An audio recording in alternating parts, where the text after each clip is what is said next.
week we're dicing. And slicing with death. We're teetering on the edge of technology. And generally risking life and limb to bring you this week's cataclysmic collection of code. You're watching Bits. Tonight you can catch Booth interfering with dead people. I'll be kicking some balls. And we'll all be digging up the not completely dead Saturn and Megadrive consoles. You blinked! But first, it's Emily's crack. Team. Oni was an exciting prospect when we first heard about it back in '99. Here was an all-out action game featuring a kick-ass female lead doing martial arts go-go and all set in a super anime style. But something must have happened. Somewhere. Somehow the project must have been tampered with because the end result was far from the blueprint designs. The creators promised us cutting-edge technology, 3D multi-level interactive urban settings and cooperative multiplayer action. If only it was this good.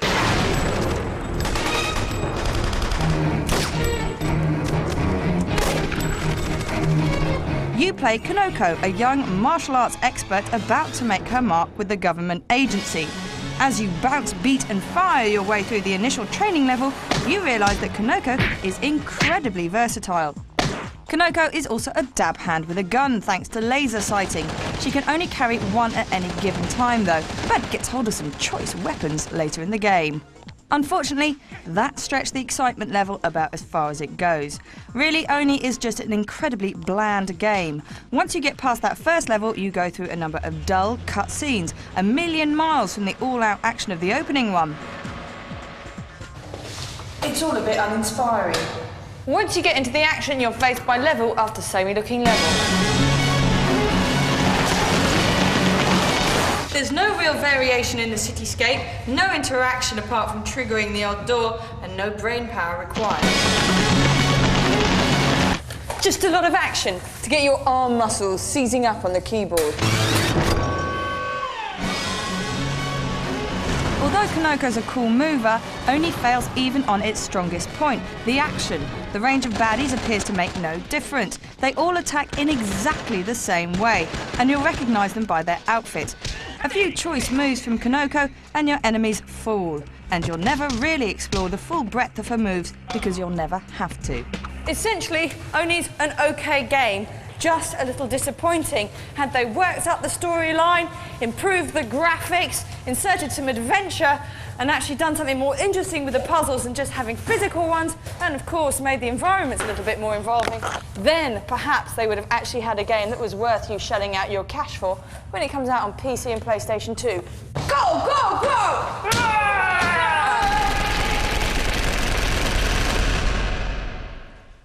Sega have recently announced that they're ending production of their most successful console to date. Yes, it's checkout time for the Dreamcast. On the face of it, it seems a surprise move for a company who have learned a few hard lessons since the days of their early consoles. The Megadrive and the Saturn never quite successfully captured the global corner of the market that Sega were hoping it would. And then enter rank outsiders Sony with their PlayStation stall. And it looked like that corner was lost forever. Down but not out, Sega retired from the home console scene for 3 years to create the world's first super console, the Dreamcast. It was the most powerful machine seen yet. It pioneered online gaming, had sensational games at launch with better ones to follow, and all at a competitive price. And damn if it wasn't a pretty little thing too. What's that? It's a Death Day cake. Any independent retailer will tell you that this has been Sega's best Christmas. In some cases, Sega even outsold Sony.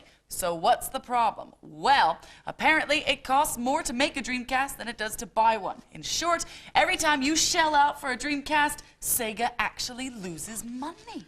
Insane! Don't they have O-level economics in Japan? But it's not the end of the line. Apart from the arcades and, of course, the 100 Dreamcast games that are set to be released this year alone, the future of Sega's home console gaming market is about to take 2 new routes. First of all, Sega will continue to produce the same quality of games for other consoles, so we might expect to see the next Sonic on the PlayStation 2. And secondly, Sega are developing a brand new machine, a set-top box that'll offer internet access, gaming, and interactive TV. Oh, and they're very, very bold about it. In this great global tide of network evolution, Sega aims to become the world's leading network gaming service provider. While Sega will be providing the operating system, they will not be manufacturing it. Instead, they're handing over their screwdrivers to a Yorkshire-based company called Pace Micro Technologies. Back, come! So with Sega focusing on what makes them money, To games. we've decided to look back on 5 of the long-forgotten triumphs of the Saturn and the Megadrive. The cool thing about this little lot is the consoles and their games are still available from independent and the more eclectic high street chain stores. You can get a Saturn or a Megadrive for 20 quid, and the games come in at £3. So if you're gaming on a budget, then you'll want to pay close attention to the following. Who did Sega think they were when they arrived with the Megadrive in 1990? Everyone knew Nintendo ruled with their entertainment system, but with Sega's fresh-out-the-wrapper console came a character that had all Sega's attitude. A punk rock blue marsupial with a taste for speed and jewellery. He was OG, man! Yeah, Sonic's overly gold. Welcome to Streets of Rage. Not Brooklyn, not Brixton, not even Staines. No, this is a near-future dystopia long before the likes of Kingpin and Soldier of Fortune were even a glint in the mad eyes of their creators. It landed with a bitch slap in the face, but now it just looks like Tekken Force on a Sunday stroll. Streets of Rage was desensitizing sweet little ankle biters way before Mortal Kombat spurted blood onto your guilty fingers. Then came the upgrade. Ah, yes, the infamous 32-bit upgrade that nobody bought. Except for my friend Danny. One of the only titles to make his investment worthwhile was Virtua Fighter. Now suffering from a bad case of sequelitis, the original's claim to fame is that it's the one game that Mario creator Shigeru Miyamoto admits that he would like to have on his CV. The version you see here is Virtua Fighter on the Saturn. The Saturn? Listen up. Too many pieces of kit was taking the piss. People weren't putting out their money, that is. So Sega launched the all-in-one 32-bit Saturn in the mid-90s. Along with it came this brilliant puzzle game, Knights from the Sonic team. Keep your fingers crossed for a re-release on the Dreamcast.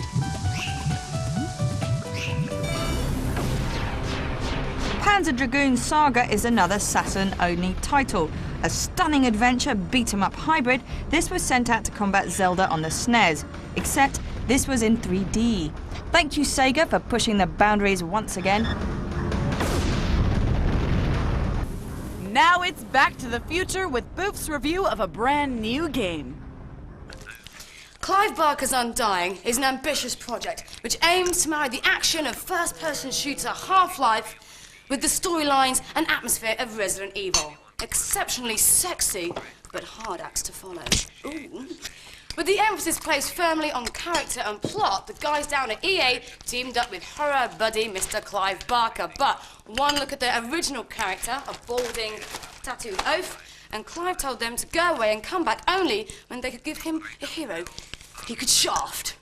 Cut to a rugged 1920s version of Mulder, a tortured soul with a sixth sense called Patrick Galloway, who's completely straight acting and butch, of course. Clive was delighted and their baby was born. The more I saw, the more I believed there are forces beyond our control. This is ultimately a first-person shooter, a game where you don't even really see the character you're supposed to identify with. Still, the plot is pretty good. Set in 1920s Ireland, you play Patrick, who's been summoned by his old friend Jeremiah to unfold a curse which has been plaguing his family. This family's had so much tragedy. I hope you can help him. What is really cool is the balance between firing your trusty arsenal and casting magical spells. The controls are so fluid, you can blast away at serpents with the beautiful Tibetan war cannon in your left hand while shooting ectoplasm out at pesky ghosts with the other. This stud is multi-talented. Sounds like it came from downstairs. I'll check it out. There are some real innovative elements of gameplay which keep you on edge. Sound is used effectively as whispers make you spin round, darkness can suddenly unfold around you, doors slam shut in front of you, and mirrors confuse and give you classic horror film double takes. Though imaginative and crisply designed, the game wasn't as genuinely scary as I'd have liked. It was almost too crisp. No filth or grime. The ghosts often look a tad bored and just cackle away like a comedy panto rent-a-ghost.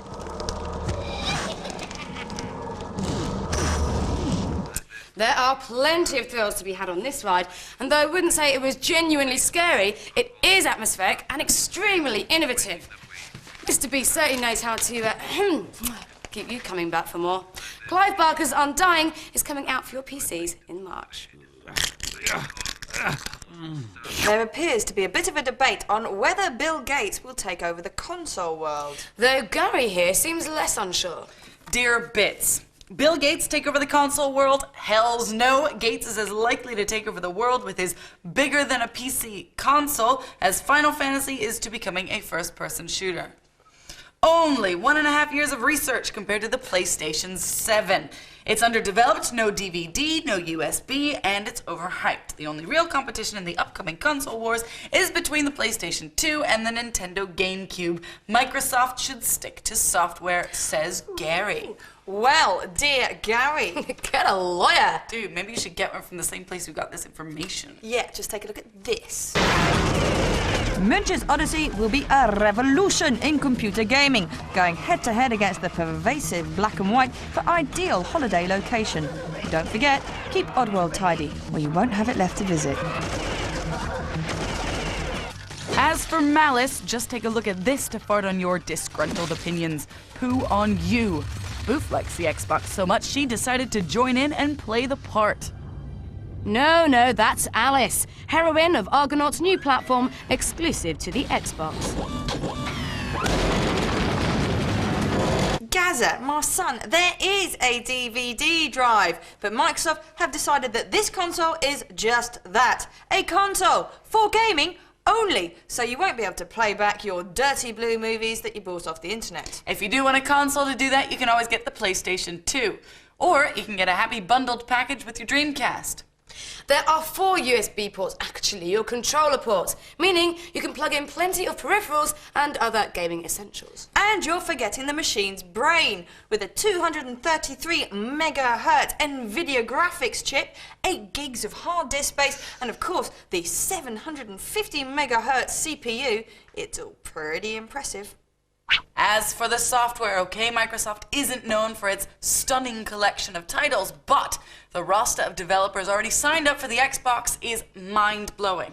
Yeah, don't deny a new challenger to the race. It can only shake things up for the better. If you want to mouth off in a less careless fashion, please do so at our website, www.forlater.com/bits. And after the break, we'll be asking, do bears shit in the woods?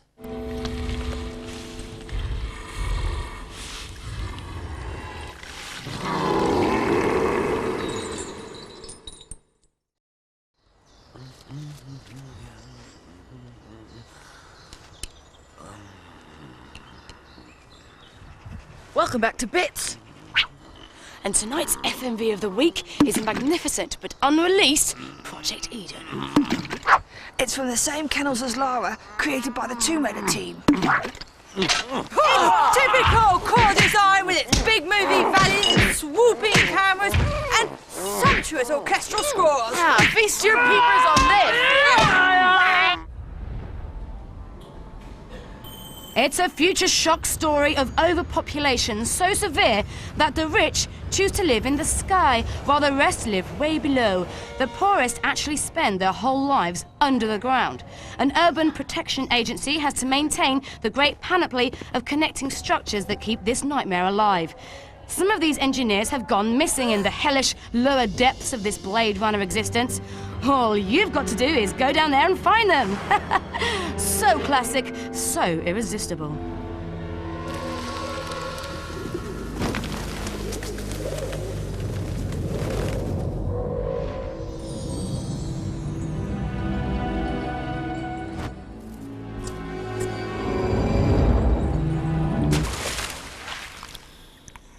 In terms of gameplay, you lead a team of 4 adventurers. You can choose between single player, cooperative, and 4-player network.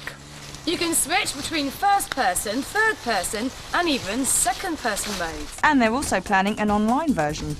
The game's due for release on PlayStation 2 and PC in May.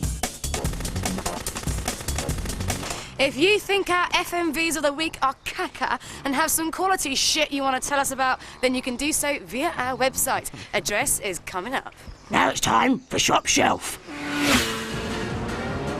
In MotoGP, there are fast bikes, shiny leather boots, speed, and more speed. To be honest, this wasn't the most celebrated of arcade experiences, and no one thought it was worth shipping outside of Japan. Hey, but petrol heads have huge appetites, so if you think this unquestionably fast and glossy game could fill a space, and you happen to be a lucky owner of a PlayStation 2, then rev your engines. Vroom.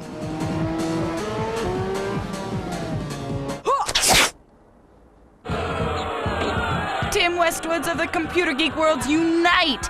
Your Massive is here. Get wicked with DJ Nights, the hip-hop sessions for your PC. It's an online role-playing and strategy game of all things. Shop for tunes and grab some Z's during the day. Take some stimulants like coffee and play private gigs at night. But if you really wanted it, you'd have probably already done it for real. Now that is the bomb. How long is it since you've played a side-scrolling beat-em-up? Gekido brings this old-school genre slightly into the present with 3D graphics. One nice quirk is that this game does allow 2-player cooperative play and background objects you can use as ammo a la Power Stone. But unless you're a side-winding purist, this will feel a little flat. But alright if you want a budget.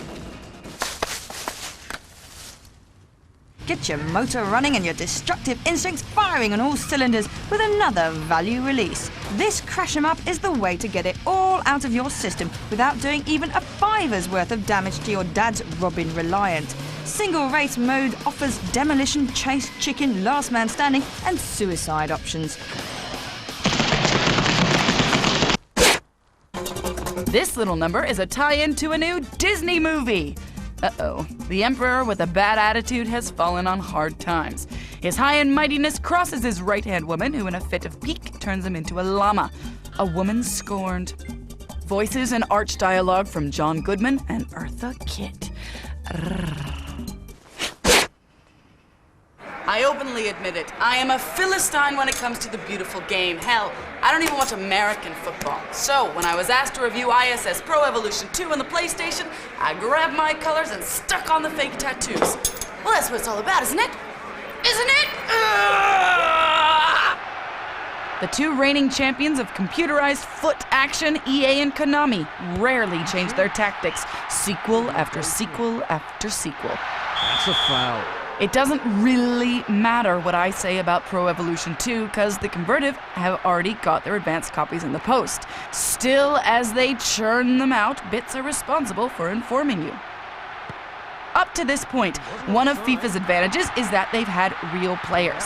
ISS has had to make do with amusing collections of letters that somehow in the darkness after a night at the local watering hole looked like the names and rugged good looks of some of the nicest asses in the world. However, with Pro Evolution 2, you don't have to edit your person of pixelated pectorals. You can abuse David Beckham and Michael Owen as you will.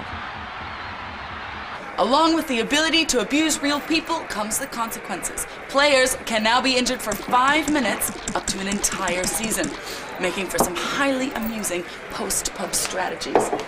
Now we'll see who gets to review the good games.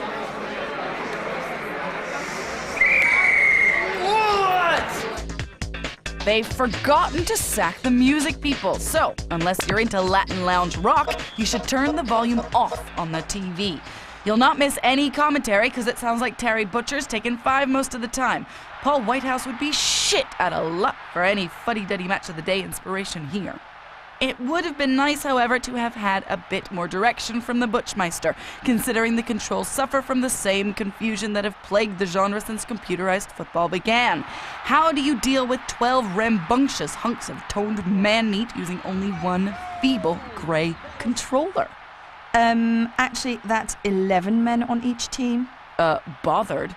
Like a beat 'em up, there's a steep learning curve which should not be practiced against anyone who has a clue.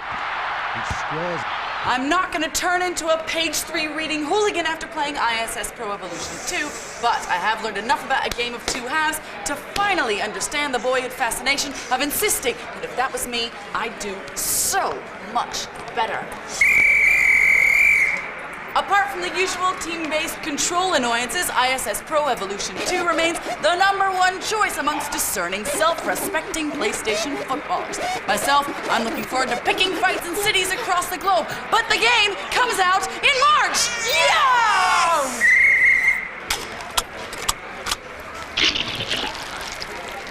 Dying in video games is so lame. At least in film, they make it exciting and gratifying and dramatic. Yeah, it can take hours to die in a film. And it's instant in a game. Yeah, it's just bang, bang, you're dead. Next. And the potential to make it something more is always overlooked. Yeah, make them humorous. Make them bloody. Make them memorable. Now, here's a classic. Everybody knows her, some of us loathe her. Yes, it's the queen bee of the video game, taking an accidental detour to an early grave.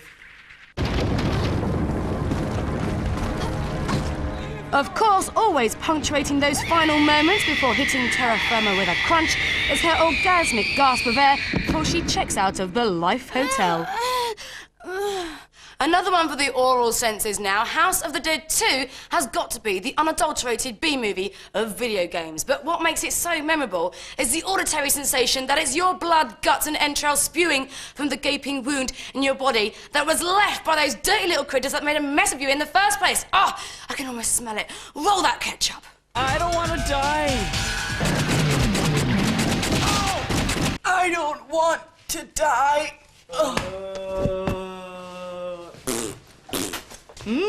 Hot dog. Finally, a brutal classic. Yes, video game nasty Kingpin has certainly courted controversy with its novel methods of cleaning carcasses. Not recommended by the British Board of Butchers, but you can certainly get your Sweeney Todd diploma here.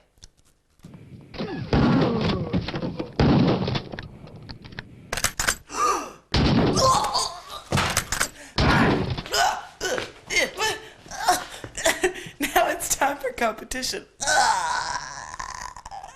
And this week you can win a state-of-the-art voice command controller courtesy of MechWarrior 4 Vengeance. But guess what? There's a little task. Valentine's Day has come and gone. Flowers have been sent, chocolates have been nibbled, cards have been sealed with loving kisses and posted around the world. But what of Lara? What of Mario? What of our hungry little Pac-Man? Who will have sent them words of love and longing? The answer is you! If you fancy this prize, then what you have to do is write a damn funny Valentine's card to any video game character of your choice. If we chortle, the booty is yours. So all you have to do is send in your suggestions to our website. Log on at www.forlater.com/bits.